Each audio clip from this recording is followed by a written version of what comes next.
Olá, seja bem-vindo, bem-vinda para a leitura do último capítulo do livro Ele se acha o centro do universo, da Wendy Berry. Este capítulo eu vou dividir em duas partes. A primeira parte eu vou falar a respeito de algumas estruturas que ela vai trazer para criar a ideia do último capítulo, que são os 7 dons. E no segundo vídeo nós vamos falar mais especificamente a respeito dos 7 dons da comunicação com um narcisista, que é o título do capítulo.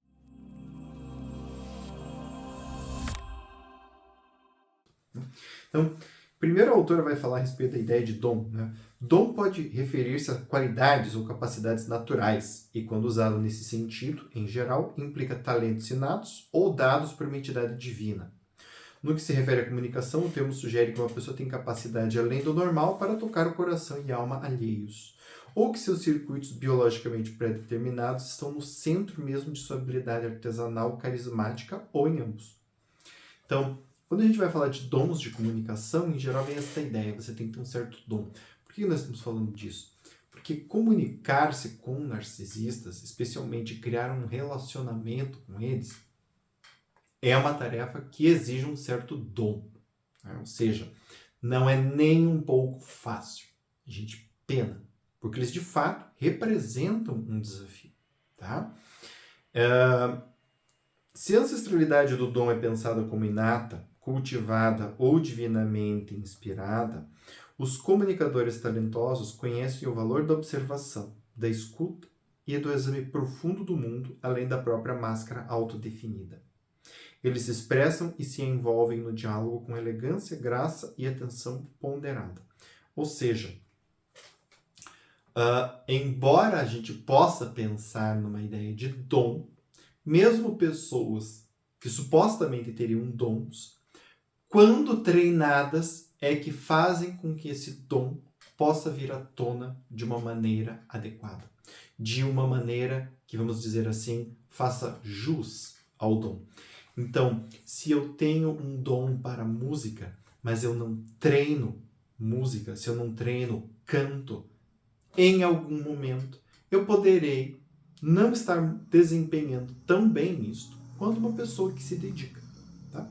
E isto, se você não acredita, tem uma autora que se chama Angela Duckworth, e a Angela tem um trabalho todo voltado para este ponto. Consegue expressar-se sem ser defensiva, porque não tem nada do que se defender. Consegue fazer uma solicitação ponderada sem apelar para o contra-ataque. Consegue antecipar a probabilidade de momentos imperfeitos e até mesmo perturbadores e aceita essa possibilidade com menos angústia, porque tem um novo arsenal de habilidades para reparar e compor essas interações fragmentadas. Se você tem tudo isto, você está começando a ter um bom arsenal para lidar com o narcisista e, portanto, com qualquer outro ser humano do planeta. Você foi aliviada pela percepção recente de que nenhum de nós tem autoridade ou até mesmo capacidade de mudar o outro. No entanto, desenvolveu capacidades de autoexpressão e aguçou a audição, o que serve para criar um impacto positivo, abrindo um novo espaço no qual a mudança pode acontecer. Então, aqui a autora vai falar sobre a empatia e o foco concentrado para manifestar os vários elementos desta força que a gente precisa para lidar com narcisistas, que são, por exemplo, a flexibilidade. Então, nós precisamos aprender a ajustar as nossas afirmações, perguntas e respostas para que elas se encaixem na situação. Quando nós vamos conversar com narcisistas, e falo, por exemplo, da clínica também, às vezes você fez a pergunta certa, mas o narcisista não gostou daquela pergunta que ele fez. Então, você tem que mudar, e mudar, e mudar, até você atingir. Ou às vezes, você fez uma pergunta que não está errada, mas você fez de uma forma que toca lá no esquema de defectividade. Refazer a pergunta, ter essa flexibilidade. Ter a flexibilidade não apenas para comunicar de forma verbal, mas também ter a flexibilidade de comunicar de forma emocional. Ter a capacidade de mostrar, comunicar de forma comportamental, ou seja, eu posso falar especificamente o que eu quero. Eu posso mostrar o que eu quero. Eu posso demonstrar a partir de um sentimento. Aquilo que eu quero, aquilo que está me incomodando, aquilo que você fez eu não gostei tanto, enfim. Abertura. Você ouve sem julgar ou sem expectativas. Isso daqui é extremamente importante com narcisistas, né? Porque mesmo quando você não está julgando, às vezes ele acha que está. Então, eles são muito sensíveis à crítica, especialmente os que têm esquema de defectividade por detrás do narcisismo, eles são extremamente sensíveis a críticas. Então, não julgar mesmo é uma característica muito importante. Receptividade. Seu contato visual, expressão facial e linguagem corporais combinado com as palavras e o tom de voz sugerem que você está pronta para se relacionar com os outros e receber. Então, a abertura fala disso de ouvir sem o preconceito, sem o julgamento. E a receptividade fala dessa atitude de querer ouvir. Então, estar aberto é diferente de estar receptivo. Entendam isto. Tá? Eu posso, às vezes, estar aberto, não ter um julgamento, mas eu posso não estar receptivo. O oposto é verdadeiro. Eu posso estar receptivo. Venha, fale comigo. Eu quero que você fale comigo. Mas eu posso falar com você cheio de preconceitos e julgamentos. Então é importante a gente ter os dois elementos. Competência. Você é confiável, é uma ouvinte empática, demonstra objetividade e sensibilidade exemplares ao se comunicar, além de uma escuta entusiasmada e sintonizada. Então, você está ali com aquela pessoa porque você realmente está querendo ouvi-la, está querendo entendê-la, não porque você está querendo o reconhecimento dela, mas porque você está motivada com a pessoa. Então não é aquela ideia de que eu vou estar aqui com ele, vou demonstrar todos esses elementos que a gente viu, flexibilidade, abertura, receptividade, para com que ele me reconheça, para com que ele me ache legal, para com que ele veja algo em mim. Porque se eu fizer isso, me ferrei. Eu preciso ter o meu pé no chão. Eu sei que eu tenho isso. Eu sei que eu sou bom. Eu sei que eu sou valorizado. Eu não preciso de alguém para me dizer isso. Eu sei. Também não é o eu sei do narcisista que se acha. Eu sei porque são coisas que eu gosto em uma outra pessoa. Eu sei que isso tem valor. Não é um eu sei se achando. É um sei porque eu sei que isso é valioso. Então eu não preciso da aprovação do outro. Eu estou aqui porque eu de fato quero estar com o outro. Eu faço perguntas e me motivo e me empolgo com o outro porque de fato eu estou empolgado com o outro. Então, é de certa forma que a gente pode dizer de algo autêntico. E a clarividência? Você é curiosa, incentiva e demonstra interesses em intercâmbios de insights. Cria uma atmosfera de consciência e entendimento mútuos através da linguagem verbal e não verbal. Iluminando com conhecimento a escuridão da ignorância e também convidando os outros a fazerem o mesmo por você. Então, quando a gente fala de clarividência, tem a ver com isto. Né? Essa capacidade de você incentivar a curiosidade e de você levar as pessoas a se alçarem em voos que antes elas não alçariam, né? Me diga, né, algo que você nunca disse a ninguém. Compartilhe comigo uma coisa que você acha interessante a seu respeito e que você quase nunca fala. Um medo, uma curiosidade, um interesse, uma história escabrosa. Então, essa coisa da curiosidade, de não apenas se interessar, mas de mostrar isto e de querer criar algo com isto. Isso é muito importante também no trabalho do narcisista e com qualquer outra pessoa. Ser controlado permite que você explore a própria força pessoal. Porém, aqui está a ironia. A arte da comunicação eficaz contém todos os elementos da força, que são esses que a gente viu anteriormente. Não pode ser eficaz, porém, se for forçada. Então aqui é um teste, vamos dizer assim, que representa o quê? Embora isso tudo que a gente está falando sejam forças, se eu forço, eu perco essa força. Mesmo que eu tenha isto. Porque percebe-se que é forçado. E porque quando eu estou forçando... Por exemplo, como é que eu vou forçar a receptividade? Fica estranho. Ou eu estou receptivo ou eu não estou. E se conhecer é muito importante. Quando que eu estou receptivo? Quando eu não estou? Se eu não estou receptivo, mas estou percebendo que preciso disso nesse momento, o que eu preciso fazer para sentir-me de fato receptivo ao outro? Não é forçar, é eu, conhecendo quem sou, entender quais são os gatilhos em mim que disparam o sentimento de receptividade, que disparam o desejo de receber o que o outro está falando. Eu preciso conhecer isso em mim. Por isso que tudo o que a gente está vendo nesse livro vem em primeiro lugar do autoconhecimento. E lá nos primeiros capítulos, de conhecer os seus próprios esquemas, seus próprios gatilhos.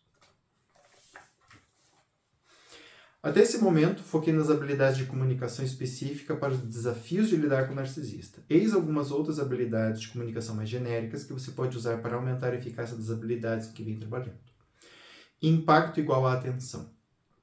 Em outras palavras, seja o que for que você diga e seja qual for a forma que utilize para dizê-lo, suas palavras serão realmente recebidas pelo ouvinte como o que você pretendeu dizer. Concentre-se no que espera comunicar e escolha as palavras e formas de se expressar que garantirão a outra pessoa receber a mensagem que gostaria de transmitir. Adendo. Eu digo aquilo que de fato eu quero dizer. Eu posso me responsabilizar e preciso por isto.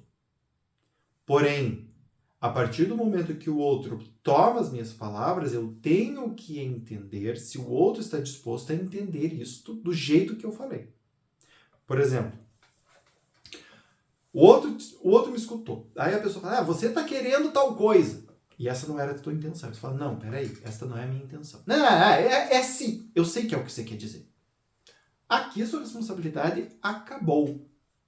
O outro está dizendo que quer entender aquilo do jeito que ele entende, ou seja, ele está fechando uma porta, como diz o Gottman, e dizendo, eu não quero saber das tuas explicações, você disse isso e acabou. Né? Então veja, a minha comunicação, a minha responsabilidade vai até o ponto que eu falei, o outro disse isso e eu falo, olha, não é isso que eu quis dizer, talvez eu possa ter flexibilidade, talvez eu possa ter me expressado mal, vou tentar outra forma, não quero nem saber, você disse isso e é ponto final. Aqui não é mais a sua responsabilidade. Aqui é o que a autora fala em capítulos anteriores de a gente guia a pessoa, mas chega um momento em que ela tem que pegar na lanterna e querer fazer o processo ela mesma. Tá? Então, isso daqui é muito importante, especialmente se você tem esquema de autossacrifício, privação emocional, talvez você fique muito afoito, muito desejante de fazer o outro entender você e aceite coisas que você não deveria aceitar. Modelagem. Implica dar à outra pessoa um exemplo do que você espera receber de volta quando está numa interação. Então, a gente mostra para o outro o que a gente deseja. Ou a gente dá um exemplo muito claro do que a gente deseja. E, gente, quando eu falo muito claro, sabe? É literalmente muito claro. Muitas vezes significa dizer para o outro o que às vezes você gostaria de ouvir. E aí muitas pessoas interpretam, mas vai ser superficial, vai ser frio, vai ser mecânico. No começo vai. Por quê? Porque o outro precisa aprender um comportamento que ele não tem. E sempre que a gente está aprendendo um comportamento que não tem, lembre-se da primeira vez que você aprendeu a dirigir, as coisas saem de forma truncada, esquisita e mecânica. Porque não tem outro jeito de aprender. A gente só vai conseguir dar uma polida nesse jeito de falar com o tempo. Então entendam. Quando a gente ensina um narcisista a modelar algo, uma resposta mais empática, uma resposta mais generosa, uma resposta mais emocional, não esperem que da primeira, segunda, 10ª vez vai sair de um jeito maravilhoso, tocando a tua alma, porque não vai. Talvez da primeira vez seja quase um insulto. Mas você precisa parar, deste jeito não é tão bom assim. Deste jeito, quando você fala, parece que na verdade você está bravo porque eu estou te pedindo para falar desse jeito. Então você precisa falar de uma forma mais calma. E vai modelando passo a passo. Expectativas razoáveis. Conheça seu ouvinte e aquilo do que ele é capaz. Conheça a si mesmo e o que você sente ser capaz de fazer em determinado momento. Alguns dias são melhores do que outros. Especialmente para se comunicar com um narcisista. Então, entender os limites teus e o do outro faz parte disso que eu estava falando agora há pouco. Eu preciso entender até onde eu posso ir, até onde o outro pode ir, e ir adaptando com flexibilidade, com abertura, etc. e tal, a minha fala, as minhas expectativas, ao que é possível agora. Isso não é se contentar com menos. Isso é aceitar a realidade e construir em cima da realidade. Se é até aqui que dá para ir, então nós vamos até aqui. A hora que chegarmos aqui, vamos tentar dar um passinho mais. E depois outro, e depois outro, e depois outro. E é assim que a gente cresce. Não é querendo sair do 0 e ir pro 100, e ou é isso ou não é nada. Isso daqui é um pensamento tipo tudo ou nada, que é muito comum, inclusive, nos narcisistas. Tá?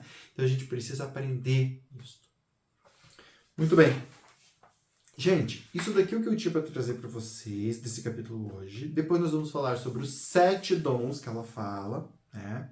A arte do respeito mútuo, da exposição, do discernimento, colaboração, antecipar confrontos, se desculpar e da escuta reflexiva. Tudo isso a gente vai ver no próximo vídeo, onde eu vou falar mais detalhadamente sobre cada um deles. Espero vocês no próximo, que será o último vídeo deste livro maravilhoso. Até a próxima.